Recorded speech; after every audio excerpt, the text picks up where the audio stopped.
ভিডিওটা উপরে টান দেন না।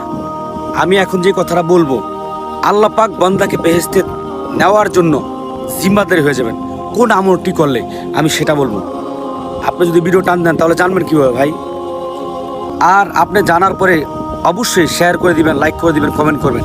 কেননা আপনার শেয়ারের মাধ্যমে লক্ষ লক্ষ মানুষ, লক্ষ লক্ষ আল্লাহর বান্দারা এই আমলটা জানতে পারবে, আল্লাহ কবুল করলে বেহেশতে যেতে পারবে।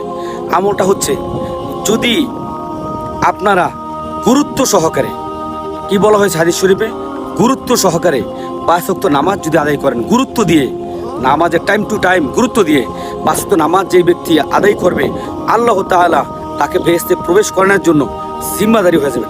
সুবহানাল্লাহ। এজন্য বেশি বেশি শেয়ার করে দিয়েন, যাতে আমার ভাইয়েরা, আমার বোনেরা জানতে পারে। আমলটা জানতে পারলে তো করতে পারবে, করতে পারলে হয়তো আল্লাহ কবুল করে তারা বেহেশতেবাসী হবে। এজন্য মুসলমানের কাজ হচ্ছে এক ভাই আরেক ভাইকে সাহায্য করা। আল্লাহ তাআলা বেশি বেশি লাইক, কমেন্ট, শেয়ার করার তৌফিক দান করুন, বেশি বেশি আমল করার তৌফিক দান করুন। আমিন। ডেকে লো রাসূল।